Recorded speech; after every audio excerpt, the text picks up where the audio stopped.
Hola, el tema de este video es fisiología de la lactancia.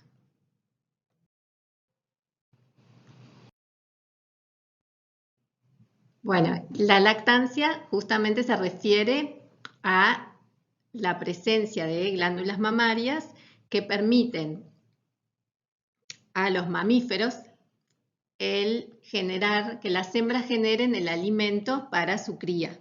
Justamente es lo que les da el nombre a esta clase de vertebrados a la que pertenecemos. Y que tiene este alimento, a su vez tiene muchas otras funciones, como la función psicológica, la relación que se establece entre la madre y el hijo. Y acá es lo que pretende representar esta foto, el contacto de la piel, también el contacto que establecen visualmente, que es necesario para el desarrollo completo de la cría humana, en este caso que se ve en la foto. Los componentes de la leche, si los dividimos en grandes grupos, ¿sí? Podríamos decir que tienen principalmente agua, 88%, carbohidratos, 7%, lípidos, 4% y proteínas, 1%. Para cada especie, la leche tiene la composición óptima que requiere para la nutrición.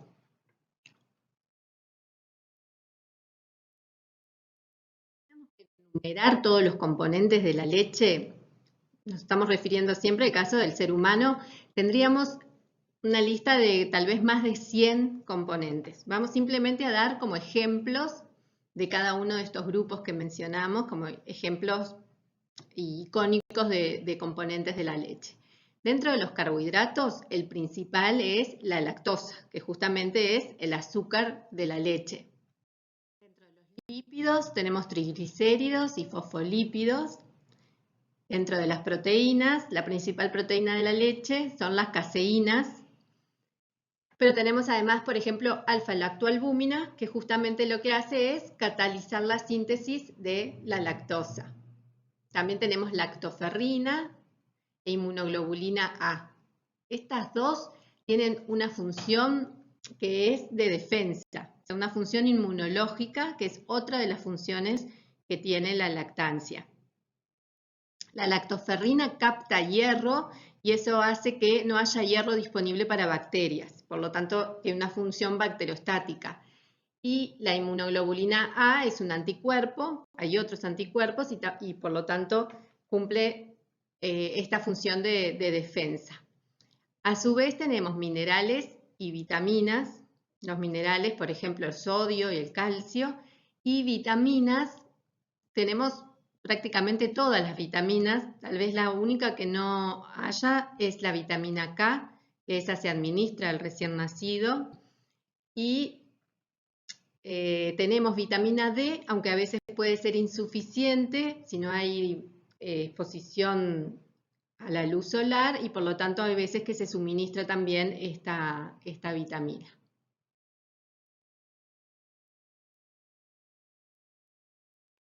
En esta tabla vemos la comparación entre la composición de la leche humana y la del calostro humano. El calostro es la secreción que se da los primeros días en que se produce la lactancia. Es un líquido de color amarillento, de menor volumen, y vemos acá que una de las diferencias principales es la concentración de células inmunes. En la leche humana tenemos una cantidad de células de 1 por 10 a la 6 cada 100 mililitros de leche, mientras que en el calostro ven que es mucho mayor la concentración de células inmunes. O sea que otra manera de transmitir esta función de defensa es, como habíamos visto, por ejemplo, con anticuerpos, pero también incluso con células inmunes, como pueden ser, por ejemplo, macrófagos. Y a su vez ven que se compara la composición con la leche bovina, que es la que muchas veces sustituye a la leche humana una vez que termina la lactancia. Y lo que vemos en ese caso es que una de las principales diferencias es la cantidad de proteína. Tiene más proteína en forma de caseína y eso puede dificultar la digestión de un sistema digestivo que aún es inmaduro. Entonces, en el caso de la leche humana, le estamos dando el alimento que mejor puede digerir el lactante.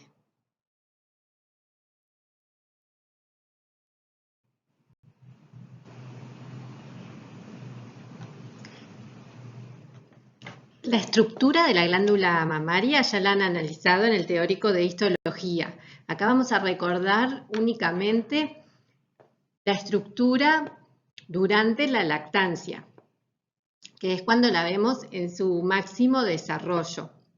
Luego de la lactancia retrocede todo este desarrollo y vuelve a desarrollarse en caso de que haya un nuevo embarazo y nueva lactación. Entonces tenemos los lóbulos secretores, 15 a 20 en cada mama, que desembocan en conductos galactóforos que se abren a nivel del pezón. Cada uno de esos lóbulos secretores tiene entre 15 o 20 alvéolos, que lo vemos en mayor aumento aquí, y vemos compuesto por células epiteliales alveolares que secretan los componentes que van a formar la leche a la luz del alvéolo. Y a su vez vemos células mioepiteliales rodeando el alvéolo que van a ser importantes porque al contraerse expulsan la leche desde la luz del alvéolo hacia el sistema de conductos. Y de esa forma es que el lactante al succionar puede acceder a la leche.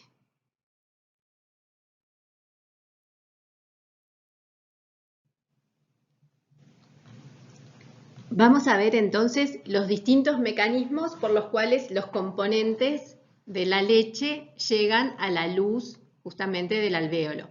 Entonces tenemos luz alveolar en este sector, membrana apical de las células alveolares, membrana vasolateral y de este lado tenemos el capilar, por ejemplo, y una célula mioepitelial que habíamos dicho que estaba rodeando a las células alveolares. Entonces, miren, hay 5 mecanismos que están indicados cada uno con un número de maneras en que llegan los componentes a la luz del alvéolo. Tenemos en el número 1 vía secretora que vemos por exocitosis se liberan componentes, por ejemplo, proteínas que salen de vesículas del aparato de Golgi, como habíamos mencionado, la principal, las caseínas, que son liberadas por exocitosis, como vemos aquí.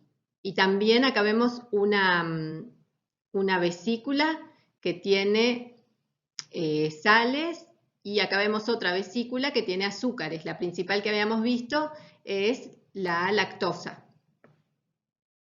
Además, tenemos este otro proceso de exocitosis que la diferencia que tiene, acá vemos en el número 2, que en lugar de ser componentes que son sintetizados por la célula alveolar, son captados a través de la membrana vasolateral de la célula alveolar desde la circulación materna. Entonces, por ejemplo, podrían haber inmunoglobulinas como la inmunoglobulina A, que analizamos que era un componente de la leche, que se ha captado por endocitosis mediada por receptor y trasladado por vesículas hasta la membrana apical, donde sale por exocitosis hacia la luz del alvéolo.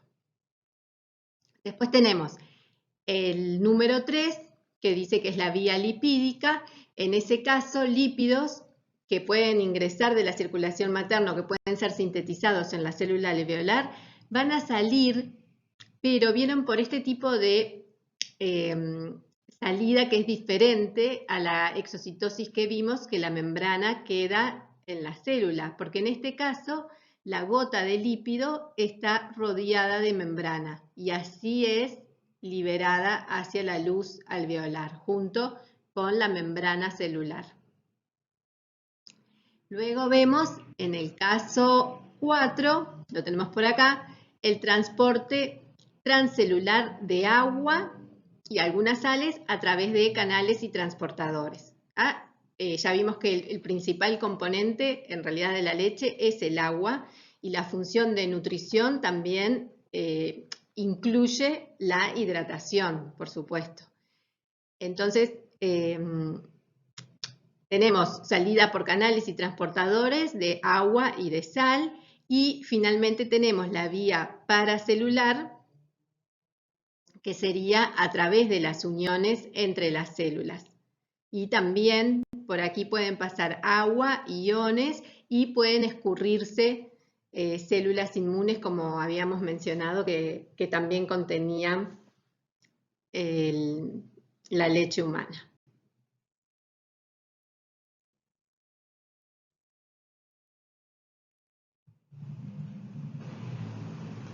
Vamos a ir analizando entonces las principales hormonas involucradas en la lactancia, pero para eso vamos a tener que analizar también, previo a la lactancia, el desarrollo de la glándula mamaria. Entonces, para eso vamos a ver en este gráfico el nivel relativo de hormona expresado en porcentaje de su concentración máxima, o sea que estamos hablando de concentración de hormona en función del tiempo. Y el tiempo lo vamos a ver como las semanas de embarazo, el momento del parto, en la semana 40, y a continuación la lactancia, que a su vez ven que se muestran periodos de succión durante la lactancia, porque eso va a modificar la concentración de determinadas hormonas. Entonces, ¿cuáles son los distintos procesos que se van a dar a lo largo de este tiempo que estábamos mencionando? A lo largo de las 40 semanas de embarazo se va a producir la mamogénesis, es decir, el desarrollo de la glándula mamaria, que se había dado previamente, pero que en el embarazo se va a ver incrementada la mamogénesis y especialmente el sistema alveolar secretor.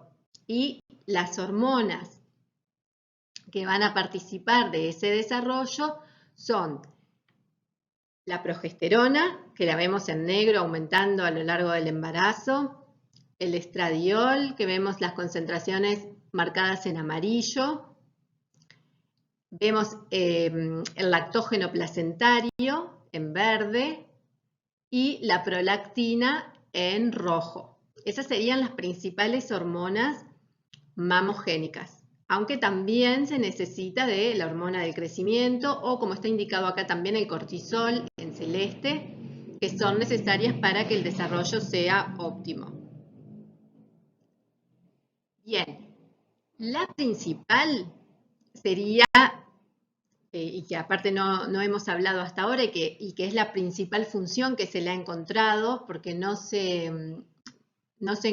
encuentran muchas otras funciones de esta hormona, es la prolactina.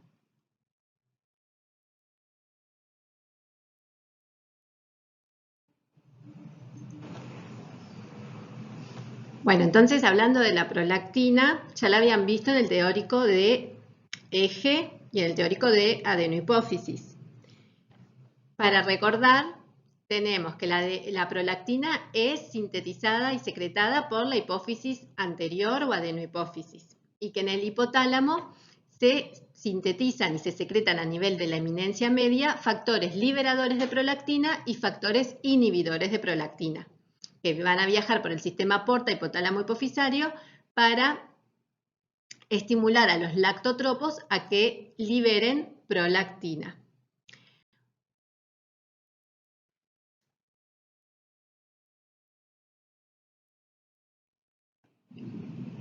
Uno de los principales factores liberadores de prolactina era la hormona liberadora de tirotrofina, o TRH, que acá la vemos estimulando a nivel de la adenohipófisis.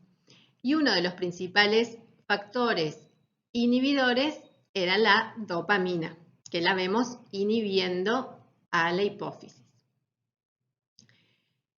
Una característica particular de la secreción de prolactina es justamente lo que trata de representar estas diferentes flechas, que ven que la flecha más gruesa es la de la inhibición que ejerce la dopamina Y eso es porque la secreción de prolactina está tónicamente inhibida.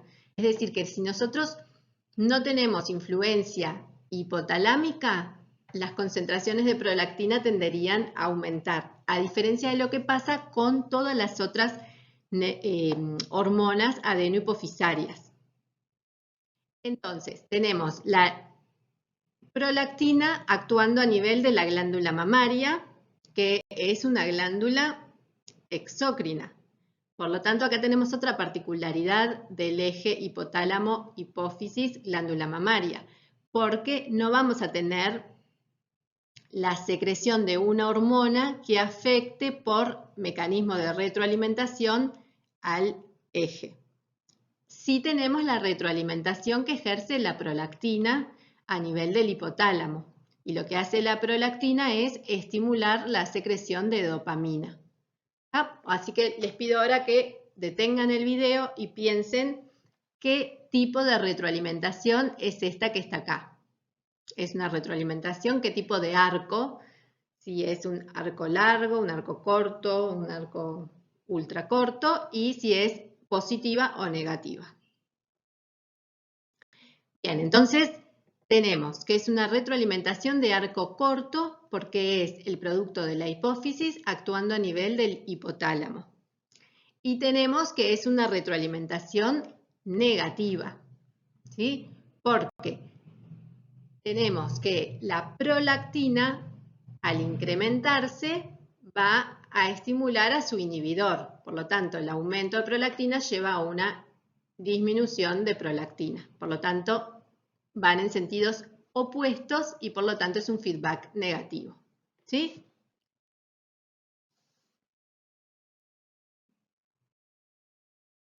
Y acá tenemos los dos principales reguladores, TRH, que estimula, y dopamina, que inhibe, actuando a nivel del lactotrofo o lactotropo. Entonces, en ambos casos se unen a receptores en la membrana plasmática de la célula lactotropa.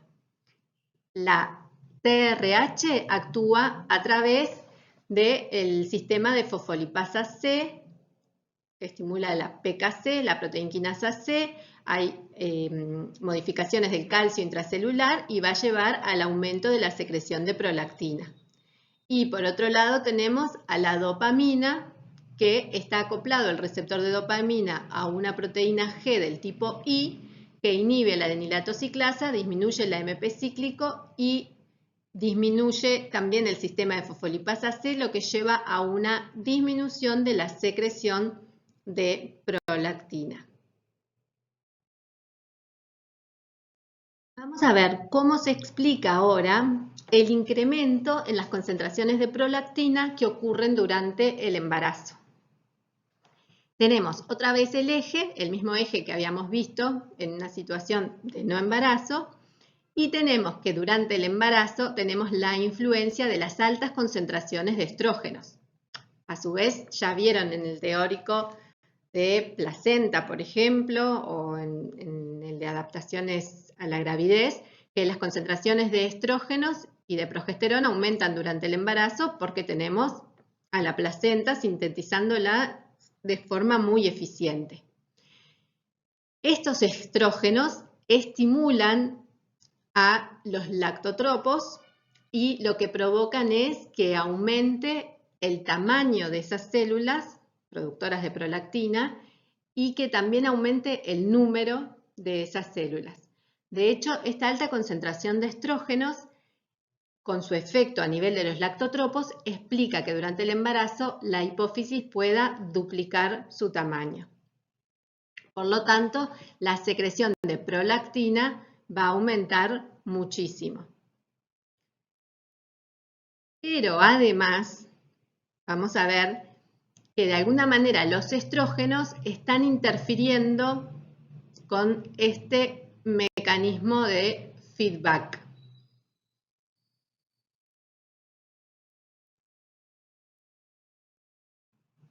En este esquema se muestra cómo los estrógenos, además de que estimulan la transcripción de genes que van a provocar justamente el aumento de la secreción de prolactina, aumentan la sensibilidad para la TRH, aumentan el número de receptores para TRH e interfieren con el efecto de la dopamina, que por lo tanto no va a poder ejercer su inhibición.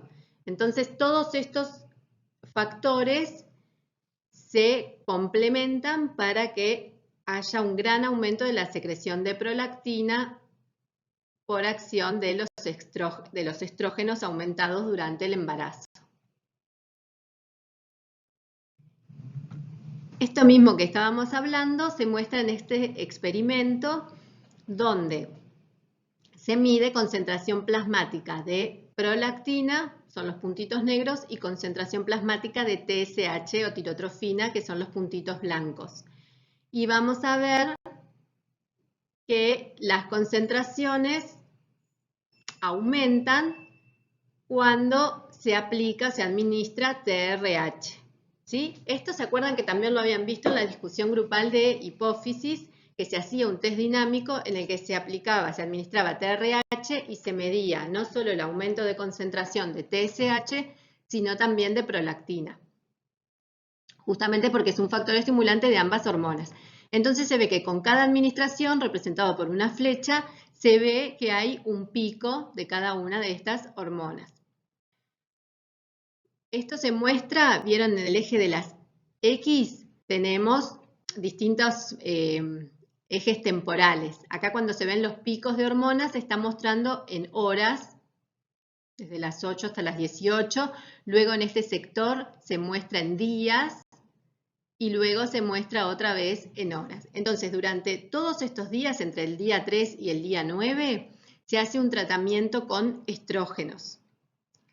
Y lo que vemos es que por el tratamiento de estrógenos aumenta la concentración plasmática de prolactina, mientras no se modifica la de TSH. A su vez, luego de este tratamiento se vuelve a hacer la administración de TRH en cada una de estas flechas y ven que los picos de TSH no se modificaron antes y después del tratamiento con estrógenos. Sin embargo, se parte de un nivel de prolactina mayor y la respuesta que se obtiene a la TRH es mayor. O sea que queda claro el efecto que ejercen los estrógenos a nivel de los lactotropos específicamente. Entonces dijimos que durante el embarazo se daba este proceso de mamogénesis, de desarrollo de la glándula mamaria, y que se da por la acción sinérgica de estrógenos, progesterona, prolactina, lactógeno placentario, GH, cortisol. Todas estas hormonas sinérgicamente contribuyen con el desarrollo de la glándula mamaria. Sin embargo, no hay una gran producción de leche durante el embarazo. ¿Y eso a qué se debe? Acá lo que vemos es un esquema de una célula alveolar de la glándula mamaria durante el embarazo. Vemos que la prolactina, una hormona que no lo mencionamos ahora, pero ya lo vieron en el teórico de hipófisis, de adenohipófisis, es una hormona polipeptídica, tiene su receptor en la membrana plasmática de la célula alveolar y este receptor está asociado con, ya habían visto también en bioquímica, asociación con JAK-STAT, que lo que hace es estimular tirosinquinasas y activar factores de transcripción. Pero lo que vemos es que durante el embarazo la progesterona estaría interfiriendo con esta acción de la prolactina. Es decir, que la progesterona en el alvéolo sí cumple una función de mamogénesis, pero inhibiendo, por otro lado, la producción de leche.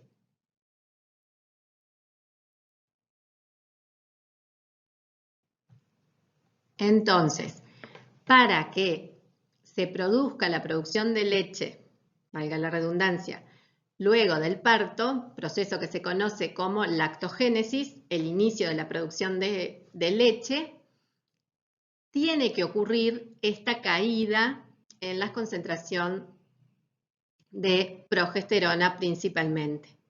¿sí? O sea que es necesario que luego del alumbramiento, que ya no tenemos placenta, disminuyen los niveles plasmáticos de varias de las hormonas, pero la progesterona, en este caso, que estaba inhibiendo, ahora va a permitir que se inicie la producción de leche propiamente dicha, que sería la lactogénesis.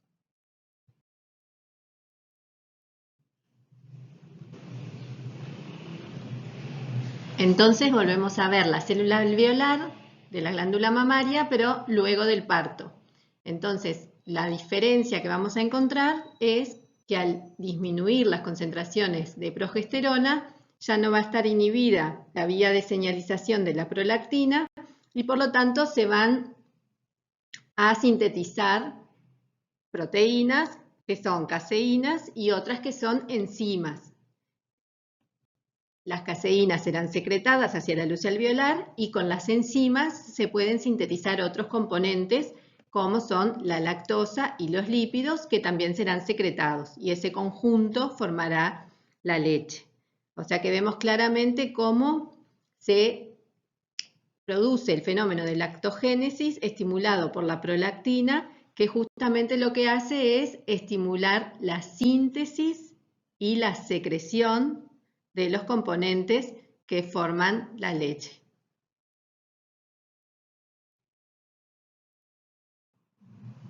Pero una vez que se da la lactogénesis, es importante para que se pueda dar una lactancia exitosa que se produzca la galactopoiesis. Esto es el mantenimiento de la producción de leche.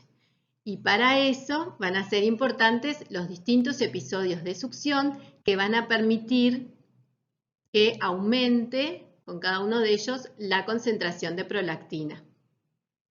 Entonces,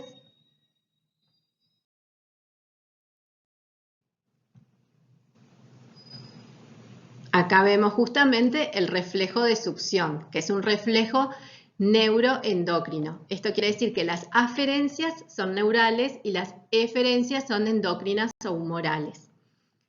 Es el eje que habíamos visto, pero ahora el estímulo que tenemos es la succión. La succión genera modificaciones a nivel del hipotálamo que disminuyen la secreción de dopamina, lo cual aumenta la secreción de prolactina. La prolactina viaja por la sangre y llega a estimular a las células alveolares para aumentar la síntesis y la secreción de la leche.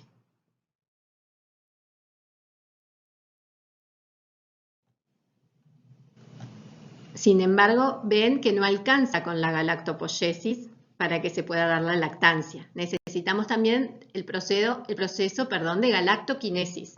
Esto se refiere justamente a la eyección de la leche y la hormona responsable va a ser la oxitocina, que la vemos aquí, que aumenta previo al parto, ¿sí? Y que tiene importancia en la función del parto, la contracción del útero, pero vemos luego que aumenta también con los episodios de succión.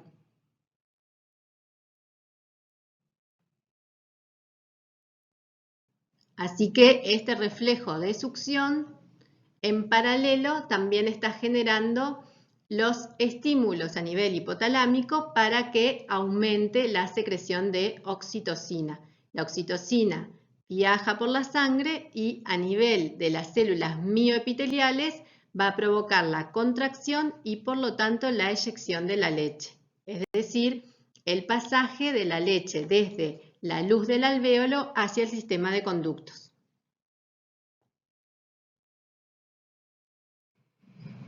Bueno, y la oxitocina ya la habían visto en el teórico de neurohipófisis. Para recordar, se sintetiza a nivel del núcleo paraventricular y algo también del núcleo supraóptico del hipotálamo y viaja por los axones de estas neuronas para ser secretada a nivel de la neurohipófisis o hipófisis posterior. Acá lo que se muestra es que la oxitocina es una hormona peptídica que tiene muy poquitos aminoácidos y es muy parecida a la ADH, a la antidiurética. Pero sin embargo, hay neuronas que producen estas dos hormonas en estos dos núcleos. Pero sin embargo, el estímulo de succión solo provoca la secreción de oxitocina y no de vasopresina o ADH.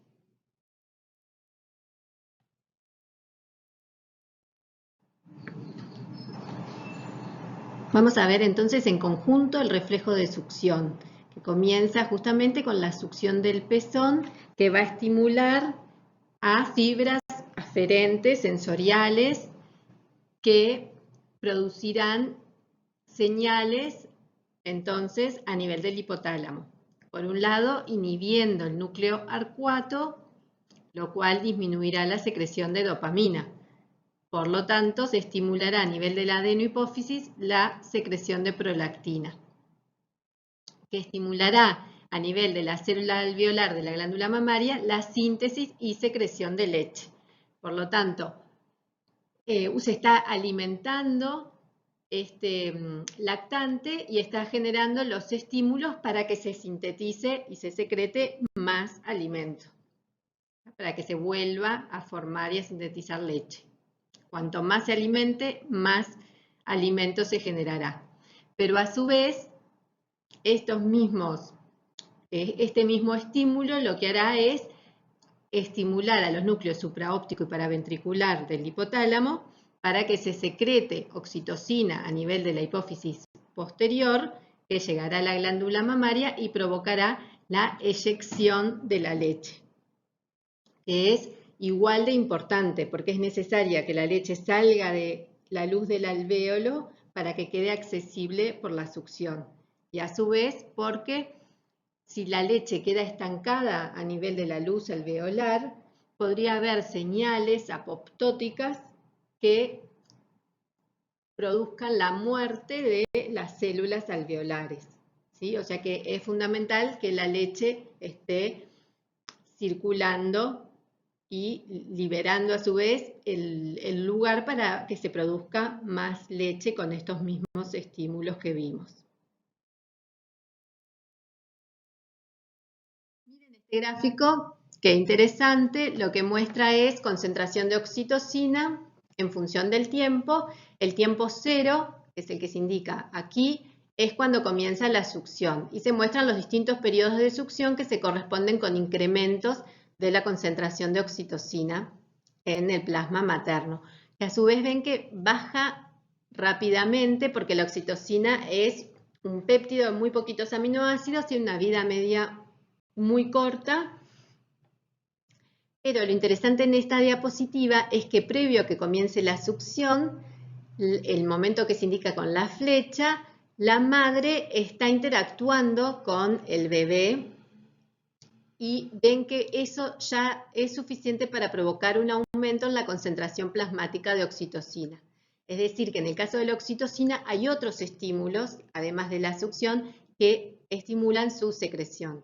Y esto es bien interesante porque entonces cuando el lactante comienza a succionar ya tiene disponible la leche a nivel de los conductos porque la oxitocina ya cumplió su función. Ven que esto es un reflejo que muy rápidamente ocurren los efectos. Bueno, uno de los estímulos que pueden provocar la secreción de oxitocina, por ejemplo, es un estímulo auditivo, que es uno de los estímulos que también es eficaz para estimular la secreción de oxitocina. Y en este gráfico lo que vemos es cómo se modifica la secreción de prolactina con el estímulo de succión. Vemos otra vez concentración de prolactina en función del tiempo. En el tiempo cero inicia la succión y ven que aumenta la concentración de prolactina. En este caso son 30 minutos de succión, se va incrementando en forma importante la concentración de prolactina y luego desciende lentamente, tiene una vida media un poco más larga que la de la oxitocina, pero a su vez ven que previo a la succión, si bien la madre está interactuando con el bebé, no hay cambios en la concentración de prolactina. O sea que el estímulo necesario y eficaz para provocar aumento de la secreción de prolactina es el estímulo de la succión. A su vez, estos niveles de prolactina, desde los que se parte y hasta los que llega por el estímulo de succión, van a ir disminuyendo a medida que nos alejamos del parto. Para eso es importante, para mantenerlos elevados, es importante que se produzca la succión con una frecuencia bastante alta. En esta diapositiva, que después la pueden leer con tiempo, está resumido el estímulo de succión, el reflejo de succión que va a provocar el aumento de la secreción de prolactina y el aumento de la secreción de oxitocina y el efecto a nivel de la lactancia. Lo que se agrega en esta diapositiva, además, es que el estímulo de succión inhibe la secreción de GnRH, de la hormona liberadora de gonadotrofinas, y por lo tanto se inhibe o se retrasa el ciclado sexual femenino durante la lactancia.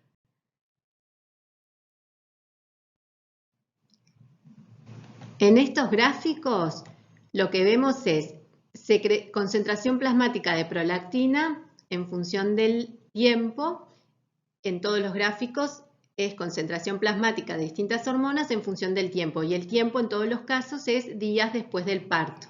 Entonces vamos desde el día 0 hasta el día 100 posparto. Y lo vemos analizado en dos mujeres. La línea continua es una mujer que está amamantando a su bebé. Y la línea cortada es una madre que no amamanta a su bebé. Entonces, lo que pueden analizar acá es que la disminución de la concentración de prolactina que se produce a medida que nos alejamos del momento del parto, como les había comentado, es más rápida si no se está haciendo la lactancia, que en el caso de que sí se haga. Las concentraciones de prolactina caen más lentamente si hay lactación porque hay estímulo de succión. En cambio, cuando no hay lactación, caen los niveles más rápidamente. Y esta caída más rápida se corresponde con el inicio del ciclado en esta mujer, que vemos cómo nuevamente comienzan los ciclos de las gonadotrofinas, FSH, LH y de estrógenos y progesterona. De todas maneras, más allá de que la prolactina tiene este efecto, hay que ser muy claros en decir que la lactancia no es un método anticonceptivo fiable. Únicamente en algunas culturas donde la madre está con su bebé colgado todo el día y la frecuencia de succión es realmente muy elevada, en esos casos puede ser que tenga una función de espaciamiento de la concepción, pero no debe considerarse la lactancia como un método anticonceptivo fiable desde ningún punto de vista, digamos. Vamos a ver un caso clínico relacionado con la prolactina. Muchas veces se consulta por infertilidad, o en el caso que vamos a mencionar, está más clara la relación con la prolactina porque se consulta por amenorrea y galactorrea. Amenorrea es falta de menstruación y galactorrea es la secreción de leche en un momento que no corresponde porque no está relacionado con la lactancia. Muchas veces esto se relaciona a una hiperprolactinemia, es decir, una concentración en plasmática de prolactina exacerbada. Y esto puede tener distintas causas, ¿verdad? En estos casos, entonces estamos viendo que está afectada no solo la producción de leche, sino también el ciclo sexual femenino. Cuando se analizan las concentraciones de hormona luteinizante, por ejemplo, de la LH, en determinado momento del ciclo se ve que tiene un patrón de descarga con pulsos de una frecuencia menor que la esperada para esta hormona. Entonces, lo que se hace es un tratamiento para disminuir la concentración de prolactina, la secreción, y el tratamiento está relacionado con justamente un agonista dopaminérgico, porque habíamos visto que la dopamina inhibe la secreción de prolactina. Luego habrá que ver la causa de este aumento de prolactina, pero muchas veces lo que se realiza es este tipo de tratamiento y se analiza el efecto a nivel de la hormona luteinizante nuevamente. Luego de 7 días de tratamiento con el agonista dopaminérgico, ven que se alcanza una frecuencia de pulsos de LH que es la esperada, más fisiológica. O sea, tienen menos amplitud, pero mayor frecuencia de pulsos. O sea, que no sería solo la succión que está inhibiendo las neuronas que producen GnRH, como vimos en las diapositivas anteriores, sino que la prolactina también tiene un efecto a nivel, por ejemplo, de estas neuronas productoras de GnRH.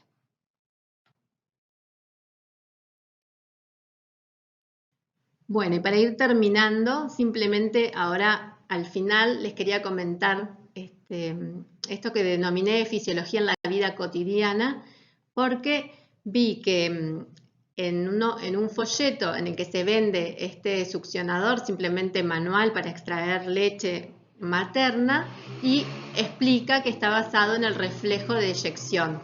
Entonces, cuando el lactante está bebiendo, succionando de uno de los pezones, proponen succionar con este instrumento el otro pezón, suponiendo que justamente va a ser más fácil durante el momento en que el bebé está succionando, porque justamente la oxitocina va a estar actuando a nivel de las dos mamas, viaja por la sangre y llega a todos las células mioepiteliales. Por lo tanto, como que sería más fácil en ese caso la obtención de leche, que muchas veces el lactante no toma todo lo que tiene disponible. Entonces se puede guardar para otro momento.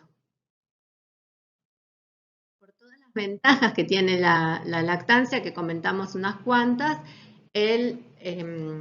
la Organización Mundial de la Salud propone que hasta los 6 meses de vida sea el alimento exclusivo.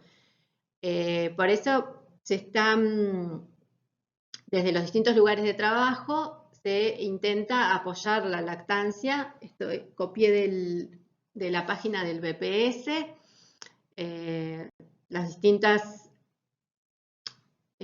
los distintos apoyos que se tratan de dar. Desde hace unos años en la Facultad de Medicina contamos con una sala de lactancia que permite justamente, si una madre está trabajando o estudiando y hay varias horas en las que no puede alimentar a su hijo, tiene la posibilidad de extraerse leche, por ejemplo, en estas salas, o ya sea o alimentándolo si está con él, o de extraerse leche para poder usarla luego en alimentarlo.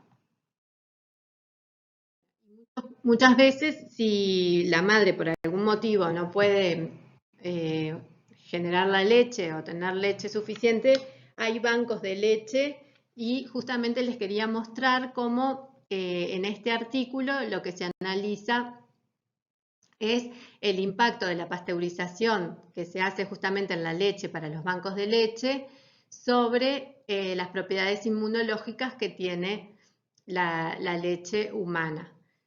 Me pareció interesante como tener en cuenta también que no solo por el tema de los bancos de leche, sino también por el tema de la investigación.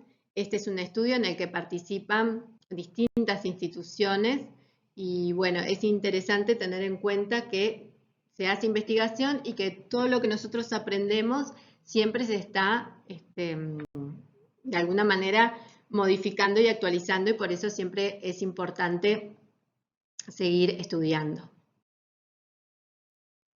Y ahora sí, la última es también un ejemplo de investigación en este tema que se hace en el Departamento de Fisiología, concretamente, unas compañeras que acá dejan sus correos electrónicos.